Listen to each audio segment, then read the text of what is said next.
Everyone, ഇന്നത്തെ ഈ video ഉണ്ടല്ലോ എൻ്റെ കമൻറ്റ് ബോക്സിൽ വരുന്ന കുറേ ക്വസ്റ്റ്യൻസിനുള്ള ഒരു ആൻസർ ആട്ടോ. ഇതിൽ ഞാൻ കൂടുതലായിട്ടും പറയുന്നത് എൻ്റെ കഴിഞ്ഞു പോയ ഒരു UPSC ജേർണിയും ഇപ്പം ഞാൻ പ്രിപ്പയർ ചെയ്യുന്ന എൻ്റെ പ്രിലിംസിന് വേണ്ടിയുള്ള ഒരു സ്ട്രാറ്റജിയൊക്കെ ആട്ടോ. ഈ ഒരു വീഡിയോ UPSC പ്രിപ്പയർ ചെയ്യുന്നവർക്ക് മാത്രമായിരിക്കും കൂടുതൽ ഹെൽപ്പ് ആവുള്ളൂ. ഇപ്പം എൻ്റെ ഒരു ജേർണി ഞാൻ മുന്നോട്ട് കൊണ്ടുപോകുന്നത് എൻ്റെ ജോബിൻ്റെ ഒപ്പമാണ്. അപ്പം എങ്ങനെയാണ് ഞാൻ സ്ട്രാറ്റജി മെയിൻറ്റെയിൻ ചെയ്യുന്നത്, എന്താണ് എൻ്റെ പ്ലാനിങ്, അതൊക്കെയാണ് ഞാൻ ഈ വീഡിയോയിലൂടെ നിങ്ങളുമായിട്ട് ഷെയർ ചെയ്യുന്നത്. ഞാൻ പഠിക്കാനിരിക്കുമ്പം ഈവൻ അത് UPSC എക്സാം ആയിക്കോട്ടെ, അല്ലെങ്കിൽ കഴിഞ്ഞു പോയി എൻ്റെ ഒരു CA ജേർണി ആയിക്കോട്ടെ, എൻ്റെ മുന്നിൽ വ്യക്തമായ ഒരു പ്ലാനിങ് ഉണ്ടാവും. ഇന്ന് എന്തു പഠിക്കണം, നാളെ എന്തു പഠിക്കണം, ഈ വീക്കിൽ എന്ത് പഠിക്കണം, അല്ലെങ്കിൽ ഈ ഒരു ഓൾ മന്ത് എങ്ങനെ സിലബസ് ഫോക്കസ് ചെയ്ത് പഠിക്കണം എന്നുള്ളൊരു പ്ലാൻ ഞാൻ ഫസ്റ്റിലേ പ്രിപ്പയർ ചെയ്ത് വെക്കും. ഇതുപോലെ ഒന്ന് നോട്ട് ചെയ്ത് വെക്കും എന്തൊക്കെയാണ് സിലബസ് കവർ ചെയ്യേണ്ടേ എന്നുള്ളത്. ഞാൻ കുറേ പഠിക്കാൻ വേണ്ടിയിട്ട് ഒട്ടും ഇഷ്ടപ്പെടാത്ത ഒരാളായതുകൊണ്ട് തന്നെ ഭയങ്കര മിനിമലായിട്ട് പഠിച്ചിട്ട് പഠിച്ച കാര്യങ്ങൾ മോർ ടൈം റിവിഷൻ ചെയ്യുമ്പോഴാണ് എൻ്റെ ഒരു കോൺഫിഡൻസ് ലെവൽ കൂടുക. എന്ന് വെച്ചിട്ട് സിലബസ് ഒന്നും പഠിക്കില്ല എന്നല്ല കേട്ടോ. 2022 ഞാൻ UPSCക്ക് വേണ്ടിയിട്ട് ഫസ്റ്റ് അറ്റംപ്റ്റ് കൊടുത്തിട്ടുണ്ടായിരുന്നത്. അതൊരു സീരിയസ് പ്രിപ്പറേഷൻ അല്ലെങ്കിൽ കൂടി എനിക്ക് ആ ഒരു ടൈമിൽ പ്രിലിംസ് ക്ലിയർ ചെയ്യാൻ പറ്റിയിട്ടുണ്ടായിരുന്നു. അതിൻ്റെ ഒരു മെയിൻ റീസൺ എന്ന് പറയുന്നത് എനിക്ക് NCERT അത്യാവശ്യം നല്ല ബേസ് ഉള്ള ഒരാളായിരുന്നു ഞാൻ. ആ ഒരു ടൈമിൽ ഞാൻ RBI എക്സാമിന് വേണ്ടി പ്രിപ്പയർ ചെയ്യുന്നുണ്ടായിരുന്നു. അതുകൊണ്ട് തന്നെ കറണ്ട് അഫേഴ്സ് അപ്ഡേറ്റഡ് ആയിരുന്നു.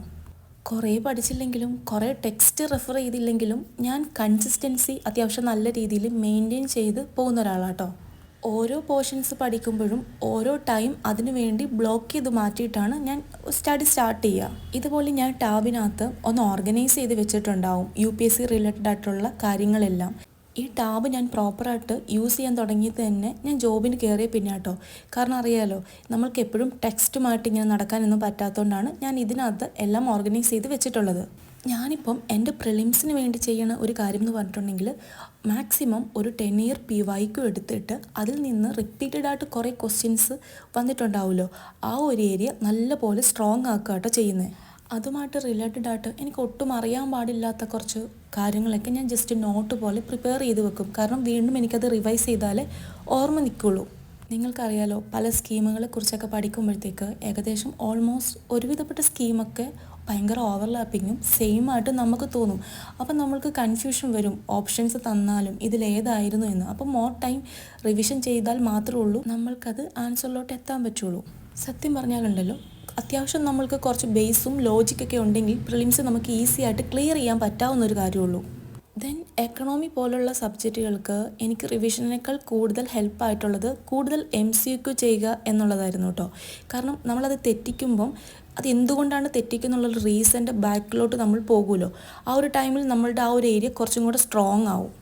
UPSCക്ക് വേണ്ടത് നമ്മളൊരു കാര്യം കാണാതെ പഠിച്ച് അവിടെ പോയി പെർഫോം ചെയ്യുക എന്നുള്ളതല്ല. നമ്മൾ പഠിക്കുന്ന കാര്യം നമ്മൾ എത്ര കോൺസെപ്റ്റ് ക്ലിയർ ആക്കിയാണ് പഠിക്കുന്നത് എന്നതാണ് അവർ ചെക്ക് ചെയ്യുന്നത്. അതുകൊണ്ട് തന്നെ നിങ്ങളൊന്ന് തിങ്ക് ചെയ്ത് നോക്കിയേ, കുറച്ച് സിസ്റ്റമാറ്റിക്കായിട്ട് കൺസിസ്റ്റൻ്റ് ആയിട്ട് പഠിക്കുകയാണെങ്കിൽ നമുക്ക് ഈസി ആയിട്ട് ക്ലിയർ ചെയ്യാൻ പറ്റാവുന്നൊരു കാര്യമല്ലേ ഉള്ളൂ. പിന്നെ 2ഉം 3ഉം പ്രാവശ്യം എഴുതിയിട്ട് പ്രിലിംസ് ക്ലിയർ ആവാത്തവരോട് എൻ്റെ ഒരു സ്ട്രാറ്റജി, അതായത് എനിക്ക് ഹെൽപ്പായ ഒരു സ്ട്രാറ്റജി ഞാൻ പറഞ്ഞുതരാം. അതായത് നിങ്ങൾ മാക്സിമം PYQ എടുത്തിട്ട് ആ ഒരു ഏരിയ കുറച്ച് സ്ട്രോങ് ആക്കുക. ഇപ്പം ഇവൻ എക്കണോമിക്സ് എടുത്തിട്ടുണ്ടെങ്കിൽ എക്കണോമിക്സിൽ നിന്ന് റിപ്പീറ്റായിട്ട് ക്വസ്റ്റ്യൻസ് വരുന്ന കുറച്ച് ഏരിയ ഉണ്ട്. ആ ഒരു ഏരിയയിലെ കോൺസെപ്റ്റ് നല്ലപോലെ ക്ലിയർ ആക്കിയിട്ട് ആ ഒരു ഏരിയയിൽ നിന്ന് വരുന്ന കുറച്ച് കൂടുതൽ PYQ MCQ മോർ ടൈം നിങ്ങൾ സോൾവ് ചെയ്യാൻ ശ്രമിക്കുക. UPSCയുടെ പ്രിലിംസിനാണെങ്കിലും മെയിൻസിനാണെങ്കിലും നമുക്ക് കൂടുതൽ വേണ്ട ഒരു കാര്യം തന്നെയാണ് പ്രാക്ടീസ് എന്ന് പറയുന്നത്. ഇവൻ നമ്മൾ വായിച്ചു പഠിച്ചത് കൊണ്ടോ അല്ലെങ്കിൽ കോൺസെപ്റ്റ് ക്ലിയർ ആക്കിയത് കൊണ്ടോ പ്രാക്ടീസ് ചെയ്തില്ലെങ്കിൽ പ്രിലിംസ് ക്ലിയർ ആവണമെന്നില്ല. ഇവൻ മെയിൻസിൻ്റെ കാര്യത്തിൽ നമുക്ക് ഒരിക്കലും എഴുതി തന്നെ നമ്മൾ നോക്കിയില്ലെങ്കിൽ നമുക്കൊരിക്കലും മെയിൻസ് ക്ലിയർ ആവാൻ പറ്റത്തേ ഇല്ല. CSATൻ്റെ കാര്യം വരുമ്പോഴും നിങ്ങൾ ഈ ഒരു സെയിം സ്ട്രാറ്റജി തന്നെ നിങ്ങളുടെ സ്ട്രാറ്റജിയായിട്ട് മാറ്റി വേണം യൂസ് ചെയ്യാൻ വേണ്ടിയിട്ട്.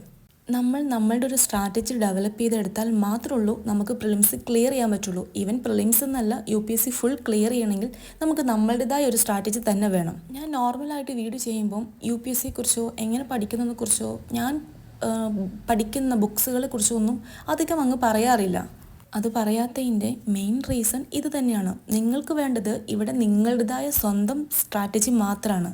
ഈ ടോപ്പേഴ്സിൻ്റെ ഒക്കെ കുറേ സ്ട്രാറ്റജി നമുക്ക് യൂട്യൂബിലൊക്കെ നോക്കുമ്പം കിട്ടും. ആ ഒരു സ്ട്രാറ്റജിയൊക്കെ നിങ്ങൾ കണ്ടിട്ട് അത് നിങ്ങളുടെ ഒരു സ്ട്രാറ്റജി ആയിട്ട് നിങ്ങൾക്ക് ഈസി ആയിട്ട് ഡെവലപ്പ് ചെയ്തെടുക്കാൻ പറ്റും. പിന്നെ ക്ലിയർലി ഒരു കാര്യം പറഞ്ഞിട്ടുണ്ടെങ്കിൽ ഞാനൊരു UPSC ആസ്പിറൻ്റാണ്. ഞാൻ വേറെ ആരുടെയും വീഡിയോ നോക്കി എൻ്റെ സ്ട്രാറ്റജി ഞാൻ ഡെവലപ്പ് ചെയ്തെടുക്കാറില്ല. കാരണം ഞാനൊരു സീരിയസ് ആസ്പിറൻ്റ് ആയതുകൊണ്ടാണ്. അതുപോലെ ആയിരിക്കും എനിക്ക് ചുറ്റുമുള്ള സീരിയസ് ആയിട്ട് UPSCക്ക് വേണ്ടി പ്രിപ്പയർ ചെയ്യുന്ന ആളുകൾ. അപ്പം അങ്ങനെയുള്ളവർക്ക് ഞാൻ എന്തിന് സ്ട്രാറ്റജി പറഞ്ഞു കൊടുക്കണം എന്നോർത്തിട്ടും കൂടിയാണ് ഞാനൊരു വീഡിയോ അതിന് വേണ്ടിയിട്ട് ചെയ്യാത്തതും. പിന്നെ സീരിയസ് ആയി UPSCക്ക് വേണ്ടി പ്രിപ്പയർ ചെയ്യുന്ന നിങ്ങൾക്ക് എല്ലാവർക്കും അറിയായിരിക്കും ഇതിൻ്റെ ആവശ്യം നിങ്ങൾക്കും ഇല്ലെന്ന്. പിന്നെ ഇപ്പം ഈ ഒരു വീഡിയോ ചെയ്യുന്നതെന്ന് വെച്ചിട്ടുണ്ടെങ്കിൽ എനിക്ക് കുറേ കോമൻറ്റ്സ് വരാറുണ്ട്. 2ഉം 3ഉം ഈവൻ ടെലിഗ്രാമിലടക്കം 2 പ്രാവശ്യം 3 പ്രാവശ്യം ഈവൻ 4 പ്രാവശ്യം വരെ പ്രിലിംസ് ക്ലിയർ ചെയ്യാത്ത ഒരുപാട് പേര് മെസ്സേജ് ചെയ്യാറുണ്ട്. അവർക്ക് എല്ലാവർക്കും കൂടെ വേണ്ടിയിട്ട് മാത്രമാണ് ഈ വീഡിയോ ഞാൻ എൻ്റെ സ്ട്രാറ്റജി ഇവിടെ പറയുന്നത്. എന്നെ സംബന്ധിച്ചിടത്തോളം എനിക്ക് കുറേ ടെക്സ്റ്റുകളുടെ പുറകെ പോകുന്നതിനേക്കാൾ ഇഷ്ടം ഒരു കാര്യം കുഞ്ഞായിട്ട് വളരെ ചെറുതായിട്ട് ഒരു സ്മാർട്ട് വർക്കിലൂടെ ആ ഒരു എക്സാം ക്ലിയർ ചെയ്യാനാണ് എനിക്കിഷ്ടം.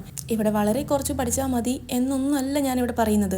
നമ്മളുടെ സിലബസ് അനുസരിച്ച് തന്നെ നമ്മൾ പഠിക്കണം. അതിൻ്റെ കൂടെ കുറച്ച് PYQ ഒക്കെ നോക്കി കുറച്ച് സ്മാർട്ട് വർക്കും കൂടെ ചെയ്യണമെന്നാണ് ഞാൻ ഈ വീഡിയോയിലൂടെ പറയുന്നത്. ഇനി കുറേ പേര് പറയുന്നുണ്ടാവും കുറേ ബുക്സ് പഠിക്കണം, സിലബസ് ഫുൾ കവർ ചെയ്യണം, എങ്കിൽ മാത്രമേ ഉള്ളൂ പ്രിലിംസ് കിട്ടത്തുള്ളൂ എന്ന്. അല്ലെങ്കിൽ പലർക്കും പ്രിലിംസ് കിട്ടാതിരിക്കാൻ വേണ്ടിയിട്ടാണ് ഞാൻ ഇങ്ങനെയൊക്കെ പറയുന്നതെന്ന്. ഇവിടെയും സീരിയസ് ആയിട്ട് UPSCക്ക് വേണ്ടി പ്രിപ്പറേഷൻ നടത്തുന്ന കുറേ പേർക്ക് ഇത് റിലേറ്റബിൾ ആയിരിക്കുമെന്ന് എനിക്ക് ഉറപ്പുണ്ട്. ഓവറായിട്ട് എഫേർട്ടൊന്നും ഇല്ലാതെ കേട്ടോ ഈ വീഡിയോ പറയണേ. എനിക്ക് പറയാനുള്ള കാര്യങ്ങൾ നിങ്ങളോട് പറയണു എന്ന് മാത്രം നിങ്ങൾ ഓർത്താൽ മതി. ഈ ഒരു വീഡിയോ ആവശ്യമുള്ള കുറേ പേരുണ്ട്. അവർക്ക് വേണ്ടി മാത്രം ചെയ്യണ ഒരു വീഡിയോ ആണിത്. ഇനി നമ്മളുടെ മുന്നിൽ ഒരു 2 മന്തേ ഉള്ളൂ. നല്ലപോലെ റിവിഷൻ ചെയ്യാനുള്ള ടൈമേ ഉള്ളൂ. അപ്പോൾ ആ ഒരു റിവിഷൻ്റെ ടൈമിൽ നിങ്ങൾ കൂടുതലും MCക്കും PYQം എടുത്ത് റിപ്പീറ്റായിട്ട് ചെയ്യാൻ ശ്രമിക്കുക. പിന്നെ ഈ ഒരു പോസ്റ്റ് ഞാൻ കഴിഞ്ഞ ഡേയ്സിൽ ഇട്ട് നിങ്ങൾ കണ്ടിട്ടുണ്ടാവും. 1 rupeesന് ഇവർ ഈ പറയുന്ന സ്ട്രാറ്റജി അല്ലെങ്കിൽ ഇനിയൊരു 2 month നിങ്ങൾക്ക് എങ്ങനെ ഈസി ആയിട്ട് പ്രിലിംസ് ക്ലിയർ ചെയ്യാൻ പറ്റുമെന്നുള്ളൊരു ക്ലാസ്സും മെൻറ്റർഷിപ്പും ഈവൻ ഇതുപോലെ ഇപ്പം എനിക്ക് ടെലിഗ്രാമിലൊക്കെ PYQ ഉണ്ടോ എന്നൊക്കെ ചോദിച്ചും അതിൻ്റെ സോൾവിങ് ഒക്കെ എങ്ങനെയാണെന്നൊക്കെ ചോദിച്ച് കുറേ പേര് മെസ്സേജ് അയക്കാറുണ്ട്. അവർക്കൊക്കെ ഈ ഒരു കോഴ്സ് അല്ലെങ്കിൽ ഈ ഒരു മെൻറ്റർഷിപ്പ് പ്രോഗ്രാം ഭയങ്കര ഹെൽപ്പാവും കേട്ടോ. ഇനി ഇതിൻ്റെ താഴെ വന്നിട്ട് ഇതൊരു പ്രൊമോഷനാണെന്നൊന്നും ആരും പറയരുത്. ഇത് നിങ്ങൾക്ക് ഫ്രീ ആയിട്ട് കിട്ടുന്നൊരു കോഴ്സാണ്. ആവശ്യമുള്ള കുറേ പേരുണ്ടെന്ന് എൻ്റെ ഒരു കമൻറ്റ് ബോക്സ് നോക്കിയാൽ തന്നെ നിങ്ങൾക്ക് മനസ്സിലാവും. അതുകൊണ്ട് വേണ്ടി മാത്രമാണ് ഇവരുടെ ഈ ഒരു ഡീറ്റെയിൽസ് ഞാനിവിടെ മെൻഷൻ ചെയ്യുന്നത്. ജോബിൻ്റെ കൂടെയൊക്കെ UPSCക്ക് വേണ്ടി പ്രിപ്പയർ ചെയ്യുന്നവർക്ക് കുറച്ച് ഈസി ആയിരിക്കും. നിങ്ങൾക്ക് ഹെൽപ്പ് ആവുമെങ്കിൽ മാത്രം ജസ്റ്റ് നോക്കിയിട്ട് മുന്നോട്ട് പോയാൽ മതി. പിന്നെ നോട്ട് മേക്കിങ്ങിനെ കുറിച്ച് ചോദിക്കുന്നവർക്ക് എനിക്കങ്ങനെ എല്ലാ സബ്ജക്റ്റുകൾക്കൊന്നും നോട്ട്സ് ഇല്ല. ഫസ്റ്റ് കാണിച്ചത് കറണ്ട് അഫേഴ്സിൻ്റെ നോട്ടാണ്. പിന്നീട് എല്ലാം കൂടെ ഞാൻ ഒരു 1 ബുക്കിലാണ് കൂടുതൽ എഴുതുക. ഞാൻ മറന്നു പോകുമെന്ന് ഉറപ്പുള്ള കാര്യങ്ങൾ മാത്രമേ ഉള്ളൂ നോട്ട്സ് ആക്കാറുള്ളൂ. അപ്പോൾ അറിയാലോ എക്സാമിന് കുറച്ച് ടൈമേ ഉള്ളൂ. എല്ലാവരും കൺസിസ്റ്റൻ്റ് ആയിട്ടിരിക്കുക. അപ്പോൾ ശരി, താങ്ക് യു ഓൾ.